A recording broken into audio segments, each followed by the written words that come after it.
before you japa. Is God even telling you to move at all? In this case, it was God that told Abraham to leave. Sit down and ask yourself, why am I relocating? When God blesses you, your location does not matter.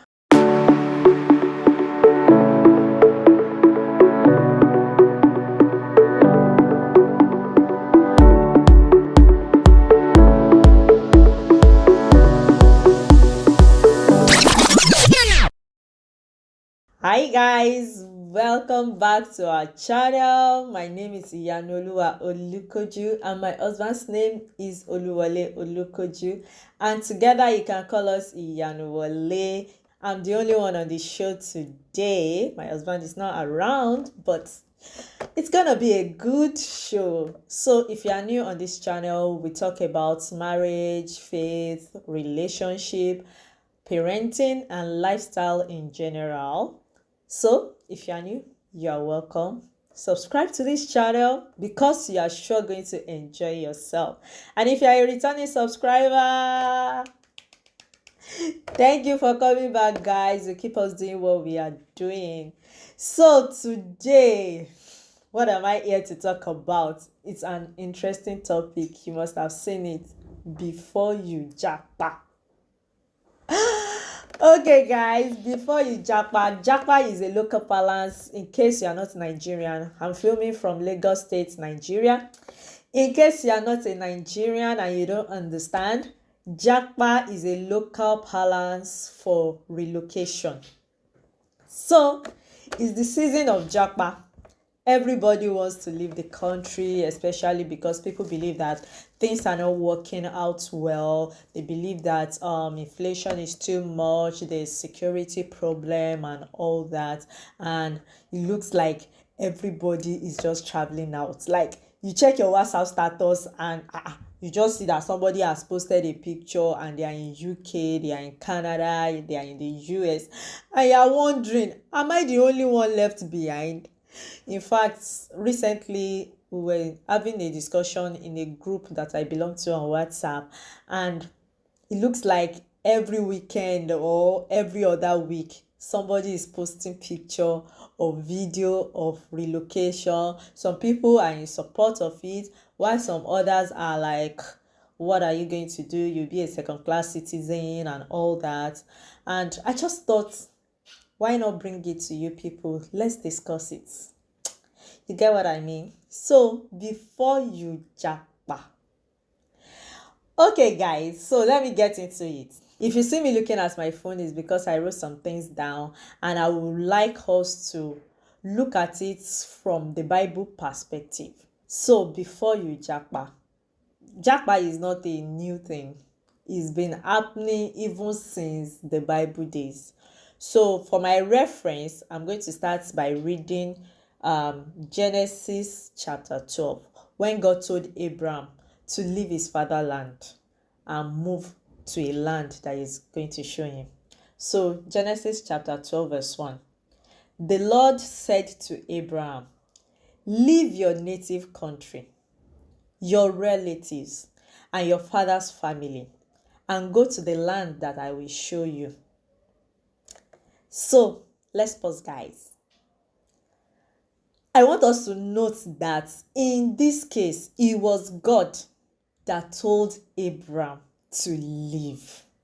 So Abraham was simply following instructions. See, there are plenty options of japa. There are plenty countries. There's Canada, there's Australia, there's US, there's UK, there's Ghana, there's Congo, there's South Africa. You get what I'm trying to say. But which one is God even telling you to go with? Is God even telling you to move at all? Or is telling you to stay back in your fatherland? In case of Abraham, God told him to pack up everything you have. Like, guy, pack everything up. Leave your father's house. Leave your relatives and move to a land I will show you. So there are plenty of options. So which one is God telling you to do? I'm even sure that in Abraham's time, it was not even the trending thing. Not like our time now that is the trending thing. Like if you look at circle of your friends, like half of them have left the country. It's almost as if the people you are seeing around, they are just still around because maybe the process has not clicked or something. So in Abraham's time, it was not as if because it was trending. So guys, don't be caught up with the frenzy of relocation, and just say you are relocating because everybody is doing it. Why? Sit down and ask yourself, why am I relocating? Why am I going on this Japa journey? Many people, when they think deeply, they don't even have a plan. They don't even have a reason. It's just because everybody is doing it. Everybody is shouting that Nigeria is not working at the moment, and they just follow suit and they just move on. So like I said, I'm sure it was not trending when Abraham decided to move, to relocate from his fatherland. It must have sounded crazy, right? Like, what are you doing? You're packing up from everything that you know, and you're going to a land that you do not even know. Like, Abraham does not even have a destination. So it must have sounded crazy to people that are around him. So this is for you. If God has said you should relocate, if God has told you that, oh, Japa is the next thing for you, there might be voices around you that will see you as a crazy fellow. Oh, you've built your life up to a certain standard, you've achieved in your career up to a certain point, and you just want to pack up and go. They might say that you are crazy, but if you are sure that you are following instruction, please, by all means, keep to that instruction. After all, it is your conviction that will stand with you. It is your conviction that will help you when you encounter obstacles. And another thing is, note that because it is God that told you to leave does not mean that there won't be obstacles on the way. If we go down reading in that Genesis chapter 12, we will see that Abraham went through mountains and valleys and plains before he now finally settled in Canaan, and he built an altar unto God. So this is to tell you that even when it is God that is leading you to go on that Japa journey, it's not as if everything will be smooth sailing. It's not as if you will not find obstacles on the way. But what do you do when you find these obstacles on the way? It's not time for you to say, oh, I'm going back. Note, caveat, that is if you really heard God in the first place.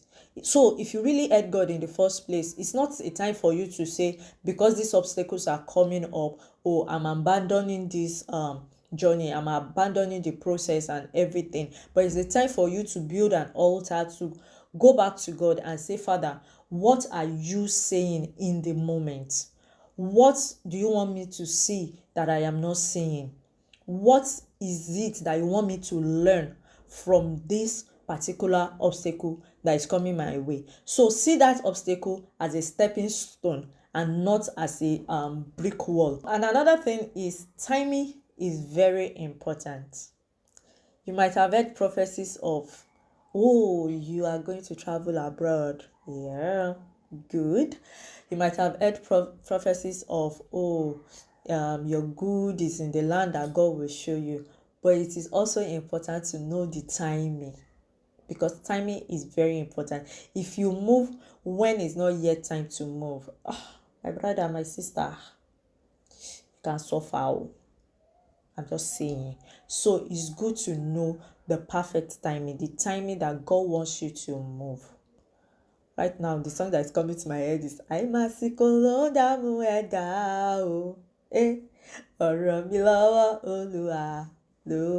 So stay in tune with God.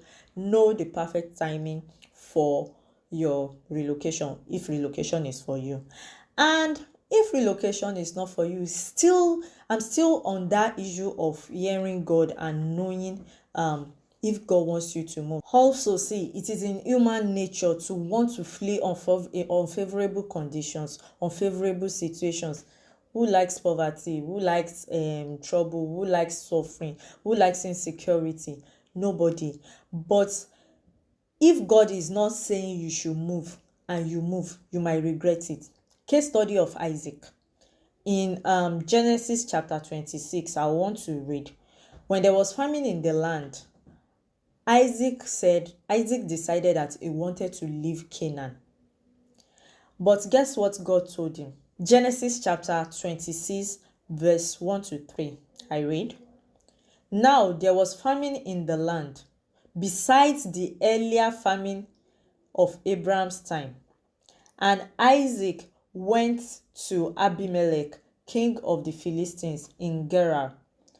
The Lord appeared to Isaac and said, emphasis on God saying again, do not go down to Egypt. Live in the land where I tell you to live. So guys, the crux of the whole matter is, where is God telling you to live? Is he telling you to stay back in Nigeria or your home country, as the case may be, wherever you are watching me from? Or is he telling you to live? In the case of Isaac, God was telling him, he said, do not go down to Egypt. Live in the land that I tell you to live. Stay in this land for a while. This brings into perspective what I was saying about timing. Stay in this land for a while. So your staying back might be for a while. It might be for a longer time. It might be for a shorter time. So just know what God is saying concerning it. Stay in this land for a while, and I will be with you, and I will bless you. For to you and your descendants I will give all these lands, and will confirm the oath I swore to your father Abraham. So Isaac stayed in Gerar. So again, if God is saying don't move, don't make the mistake of moving because others are moving, because you don't know what they heard, you don't know why they are moving. So you cannot just compare your life with their own. And guess what? If we go down and read to like verse 12, Isaac planted crops in that land, and the same year reaped 100-fold, because the Lord blessed him. The man became rich, and his wealth continued to grow until he became very wealthy. Let me take that again. The man became rich, and his wealth continued to grow until it became very wealthy. So at the end of the day, it's not as if the grass is greener on the other side or the grass is greener on this side. It is wherever the Lord has decided to bless you, that is where the grass is greener. So I want you to take note of that. This is not me coming to say don't japa, or this is not me coming to tell you say japa. This is me saying, what are you hearing? This is me saying, what is God telling you? It is God that decides to bless. When God blesses you, your location does not matter. And when God blesses you, take note, people will become envious of you, and they will even try to come against you. We can also see this in the case of Isaac. When God told Isaac to stay back, that he will prosper, and he became wealthy, the people of the land became afraid of him. They became jealous of him, and they decided to be blocking all the wells that he was digging up and all that, and they were trying to fight against his men and all that. But at the end of the day, they realized that God blessed him, that it was clearly that God was with him. Another thing is, don't make a mistake of leaving the presence of God when it seems like things are not working out the way you have planned it. When Abraham got to Canaan and there was famine, he didn't wait for an instruction before he decided to leave to go to Egypt. And guess what? That's just almost make him lose his life. That just put him in more trouble, because he now went to Egypt, and he had to be lying that Sarah was not his wife, Sarah was his sister, and because he feared for his life. If not that God had mercy on him, maybe they will have killed him because of his wife, or because of some other reasons. So when things are not working out the way you envisaged, and you know that it is God that is leading you, don't take decisions by yourself. Don't use head knowledge to say, okay, you're looking for another alternative. Stick to what God has told you, or better still, ask what he is saying part time, because sometimes what God has said might be different from what he is saying part time. So ask God, what is the updated version of the instruction that you are giving unto me? And also check the last instruction he gave you. Have you carried it out? If you have carried it out, then go ahead and ask, Father, what are you saying now? So guys, still on that following instruction, another case study is Elimelech in the book of Ruth. Elimelech also fled an unfavorable situation or condition, just like the way our motherland Nigeria is right now. Things are costly, there's no safety, it's like government has neglected people and all that. Elimelech packed up his family, his wife Naomi and his two sons Mahlon and Chilion, and they moved to Moab. But we were not told whether they were given any instruction to go. But all we knew is, in their case, he went out full, Naomi went out full, but she came back empty. She lost her husband, lost her children, and came back with only one daughter-in-law. May that not be our case in Jesus' name. The land that she fled from was flourishing. So who knows, if she had stayed back, maybe they would have survived the famine and they would be fine. So it still boils down on, what is God telling you? So let no one guilt trip you into feeling stupid that you are staying back. Neither should you allow anyone to make you feel less patriotic or implant in you the fear of the unknown if you decide to leave by following instructions. If you have decided to japa, be aware spiritually and do your research to know on which part of the land we are meant to settle. Case study of Lot. Don't ever try to choose by sight, guys. Don't ever try to think you want to use your head knowledge to lean on your own understanding to say, oh, okay, I think this place looks good and I'm going to settle there. Inquire of the Lord. Inquire of the Lord to know where you want to settle in the land.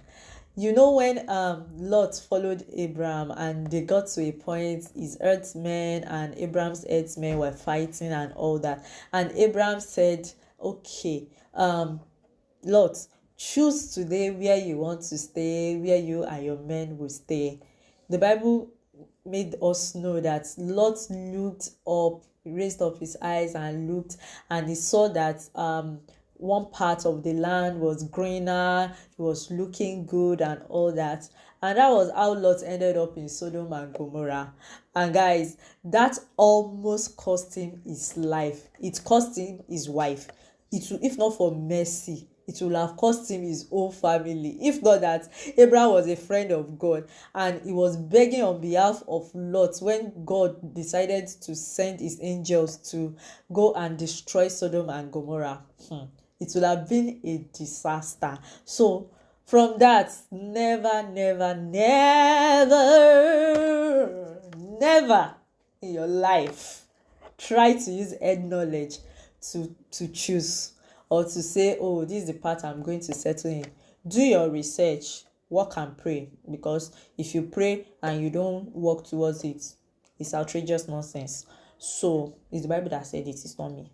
So when you're trying to settle down, when you're trying to relocate, ask God, Father, which parts exactly? Show me my Goshen, the part that is flowing with milk and honey. That is the part I want to relocate to, so that it won't be as if you are falling from fry pan to fire.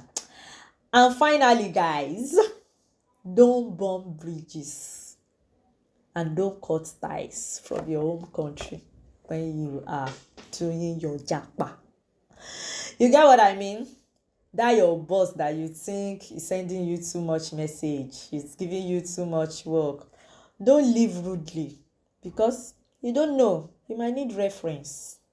Where you are going to, you might still need the recommendation of the people you left behind. You might still need them to help you check one or two things. Don't cut ties with family, don't cut ties with community, don't cut ties with friends.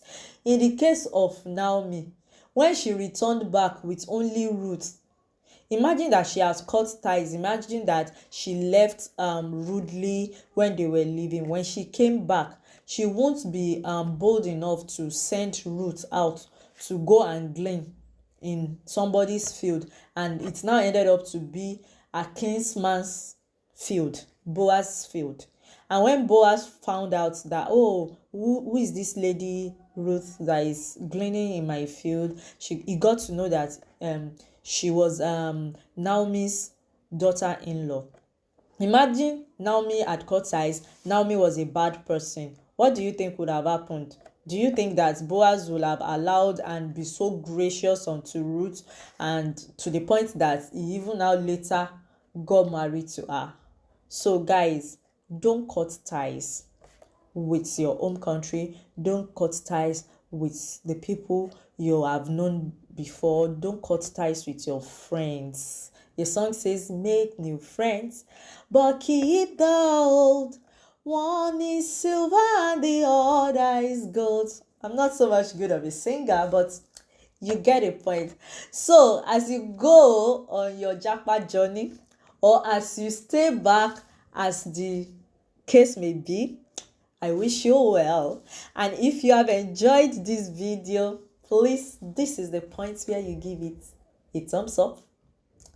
If you have not subscribed, this is the point where you subscribe and turn on the notification, so that by the time we come your way next time, you'll be the first to know, and you'll be in the comment section saying first comment. We want to hear from you. We would love to hear from you. Thank you so much for watching, and see you in the next video. Bye.